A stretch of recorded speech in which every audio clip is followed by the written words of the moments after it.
Today we are going to learn second module, second part of C programming, and this is a subject from S2 engineering. Okay, so let's start.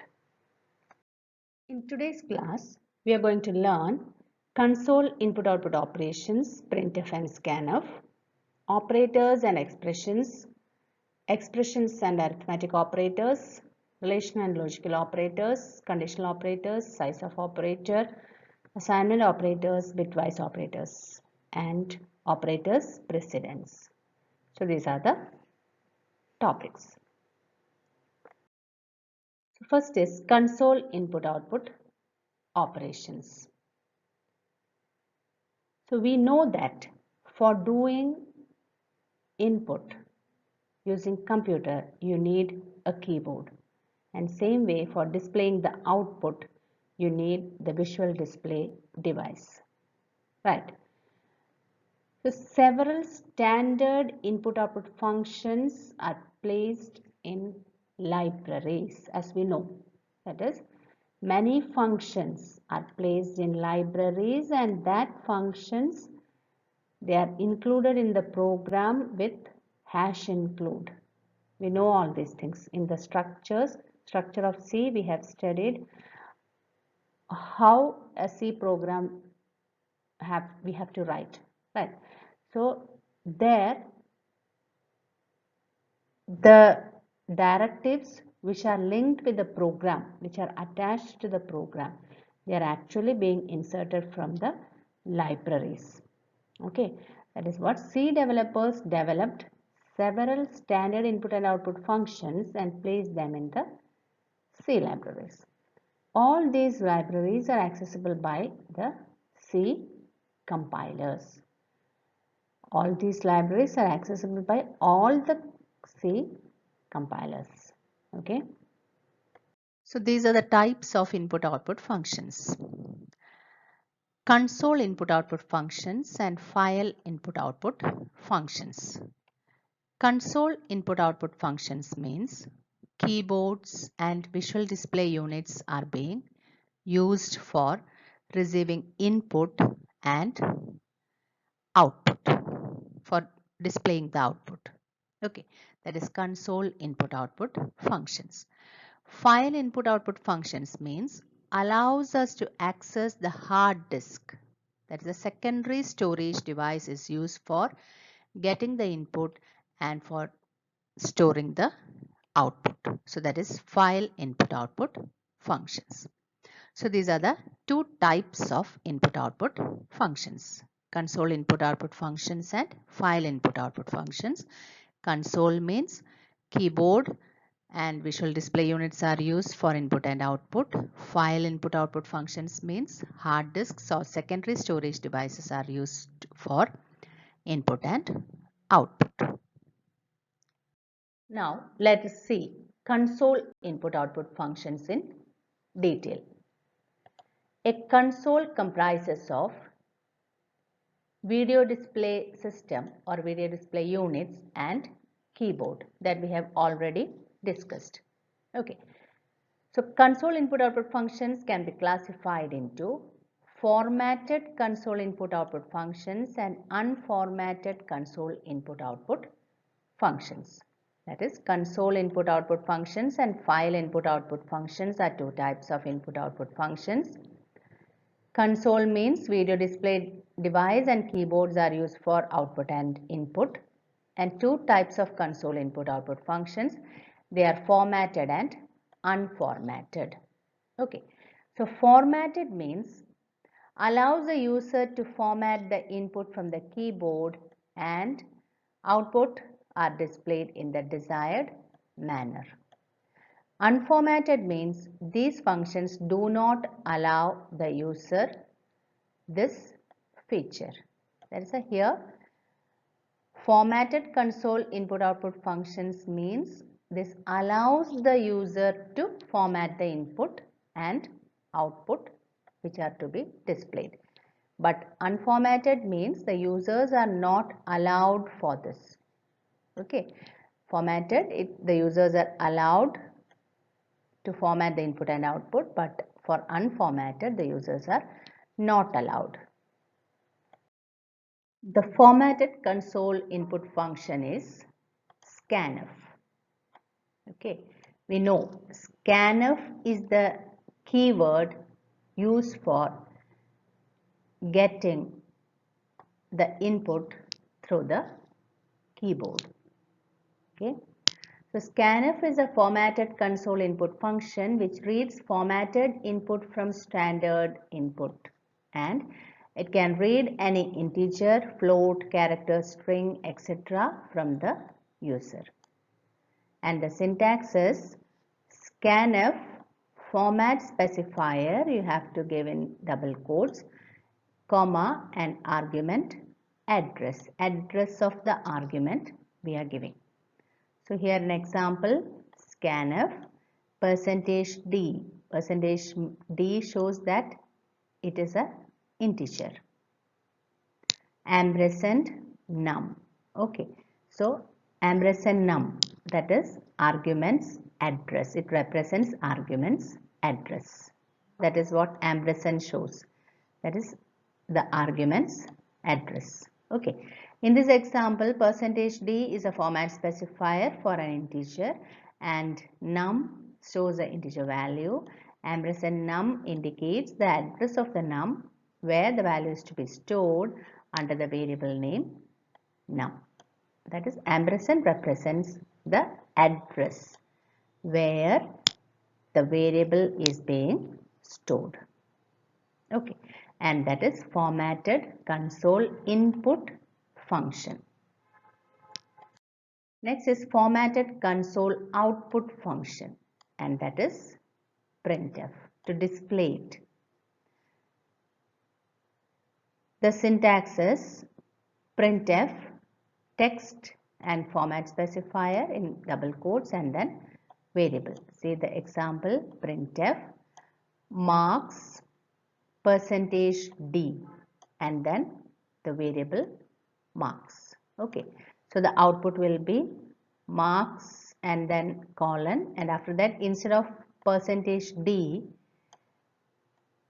the marks value will come and replace over here.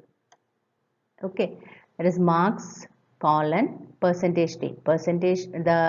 The statement marks colon, that will be printed as it is, and instead of %d the value of marks will be displayed, and that is formatted console output function. Syntax is this one, printf text format specifier and then variable.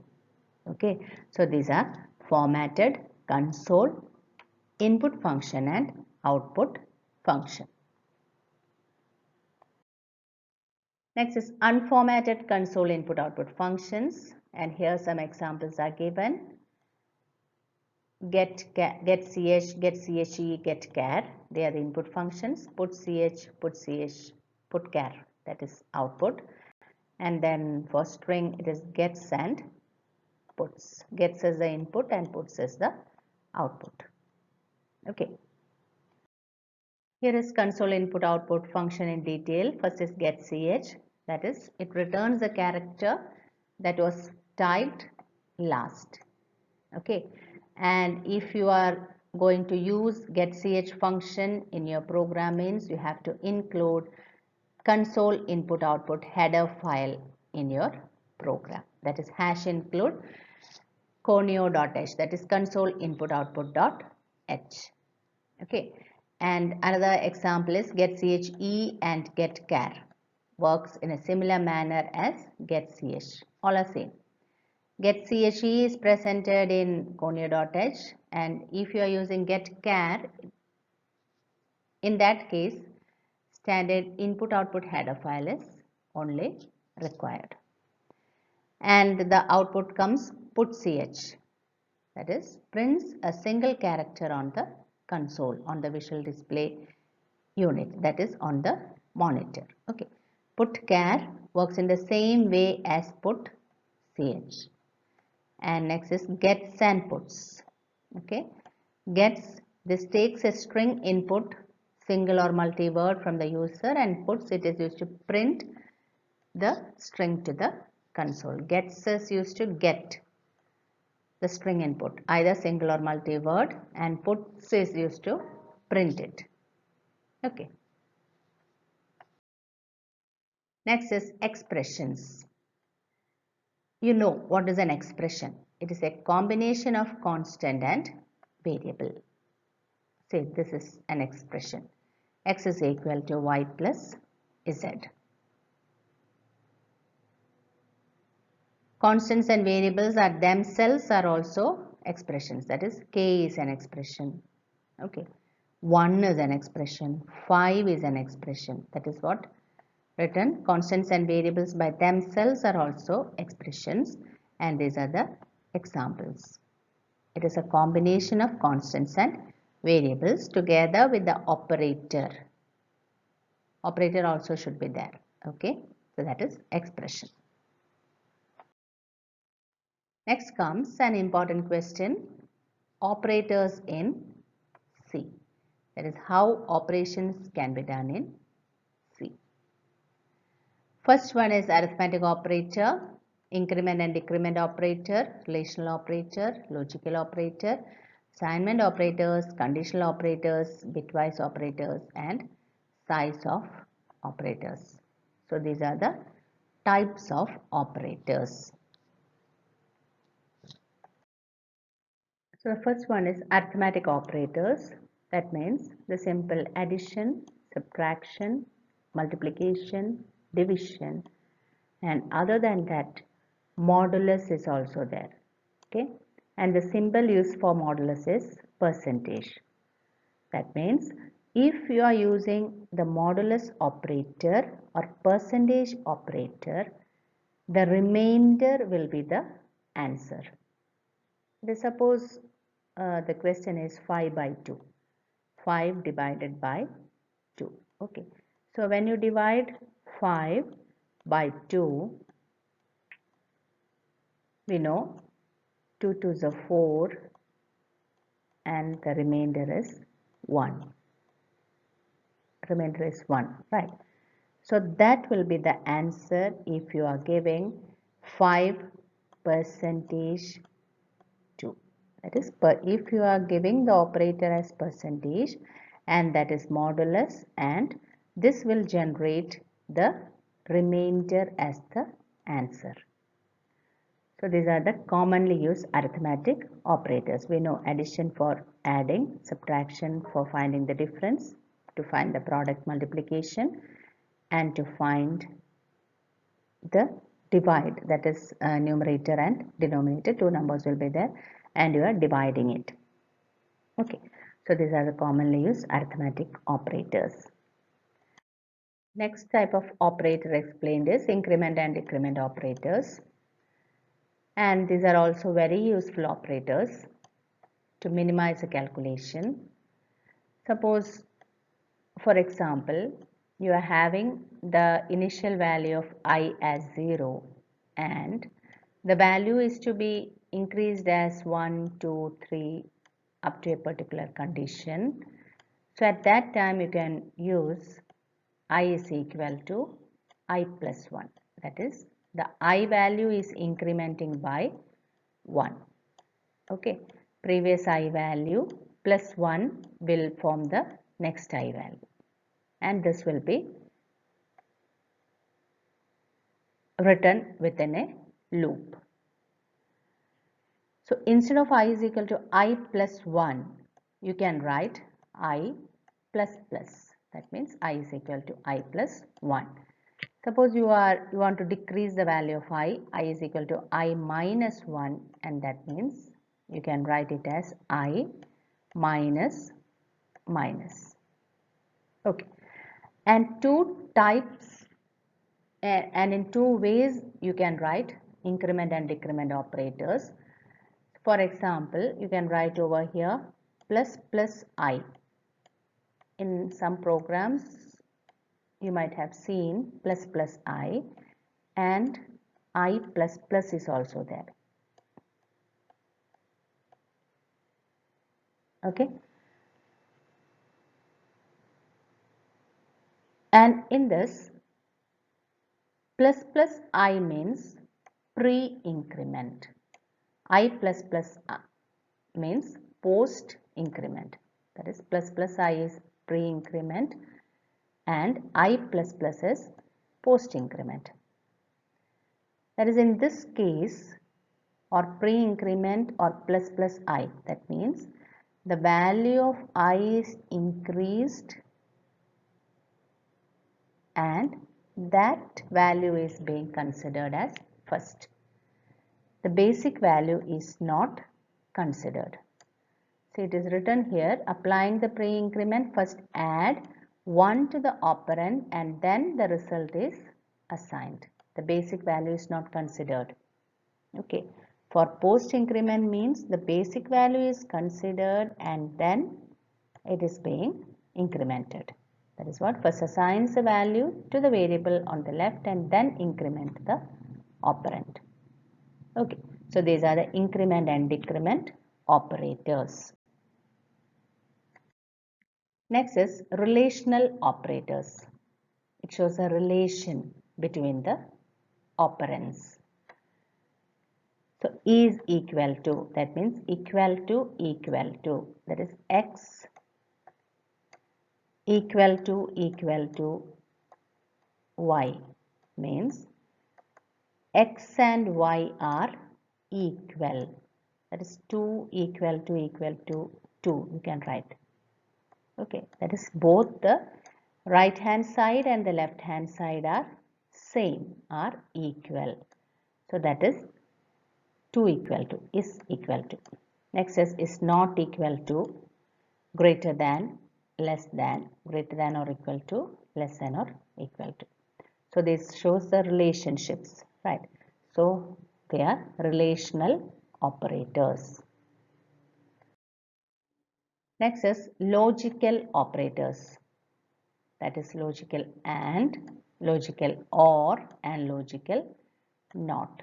The symbol of logical and is ampersand ampersand, or is this pipe sign 2 times, and then not is exclamation mark. Okay. Suppose you want to compare, or you have to compare two things. That is two conditions you are checking. Okay. Then only it is being allowed. So there you can use ampersand. That is if A is equal to B, if A is equal to B, that is both the A value and the B value should be same, and okay, logical and A is equal to C. See this.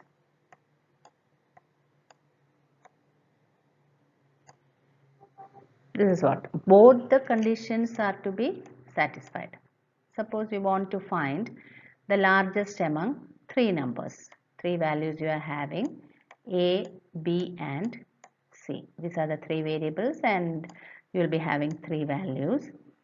You want to find the largest among these three. Okay. Suppose A is larger means A should be bigger than B and it should be greater than C also. Okay, both the conditions should be satisfied. Then only we can say A is largest. That is, A should be larger than B, greater than B, or it should be greater than C also. Not or and. Okay, both the conditions are to be satisfied. That is what A is equal to B and, that is logical and. Both the conditions are to be satisfied. A is equal to B and A is equal to C. Okay, that is if A is equal to B and A is equal to C, you can say printf ampersand D A. And next is or, logical or, that is two pipe sign. Okay, and here this means either this condition or this condition is to be satisfied. And logical and means both the conditions are to be satisfied, and logical or means Any one from this is to be satisfied. That's all. That is logical OR. Next is NOT. That means the complement value. If you are giving on, it will become off, and then if you are giving off, it will become on. The toggle state, the opposite state. Plus if you are giving 1, it will become 0. 0 means it will become 1.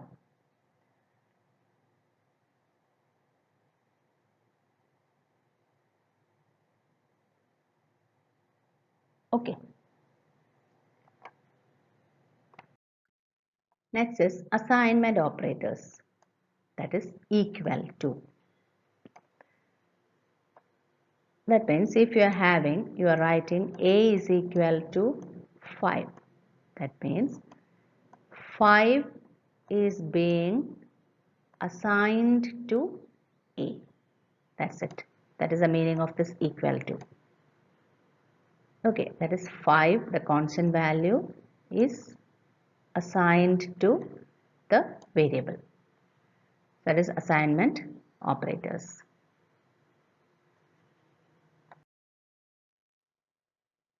Now let us see what are conditional operators. The general syntax for conditional operator is expression 1 question mark, expression 2 colon, and expression 3.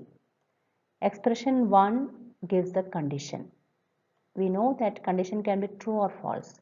So if the condition is true, expression 2 will be executed.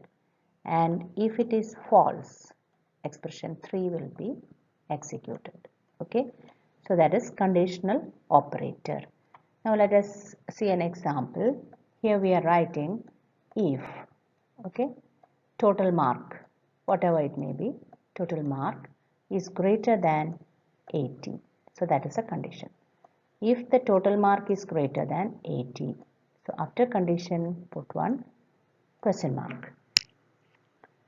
Now if this is true, my answer is print distinction. Okay, and if it is false, if the condition is false, we are writing some other. Suppose here I am writing pass. See this? Okay, if the condition is true, this will be printed, and if it is false, this will be printed. So that is conditional operators.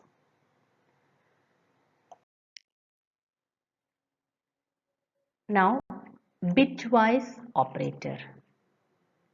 Bitwise operator consists of two digits 0 and 1. These are operators used to perform the operations on the data at the bit level.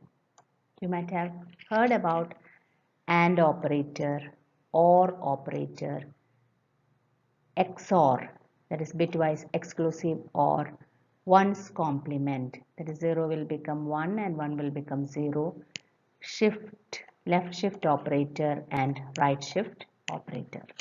So these are the bitwise operators. That is left shift operator. Okay, that is 1 bit to the left it is square. Okay, and here to the right it is shifting.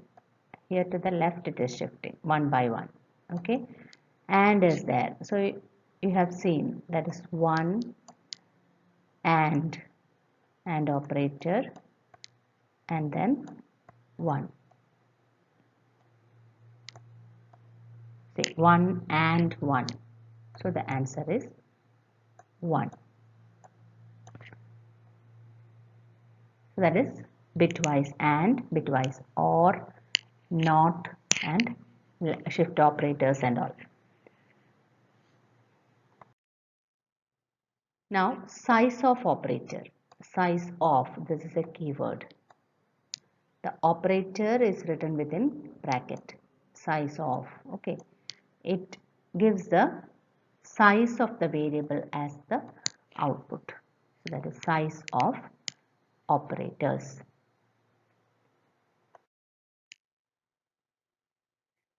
Now we are going to learn based on the number of operands. Before we have seen based on the operations. We have seen many types of operators. Okay. Now based on the number of operands, operators can be unary, binary or ternary.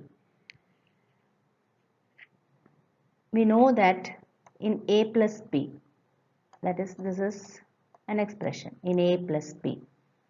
Here plus is the operator and A and B are the operands. Okay, plus is the operator and A, B are the operands. So based on the number of operands, we have discussed about I plus plus. Okay, here only one operand is there. These are the operators. So this is unary. And this A plus B, see, two values are there. Two operands are there. So it is binary. And ternary, we have just discussed the conditional operators. Expression 1, question mark, expression 2, colon, expression 3. That is ternary operators. Okay. The last topic is precedence of operators. You might have heard about BODMAS principles. That is, while solving an equation, while solving a formula,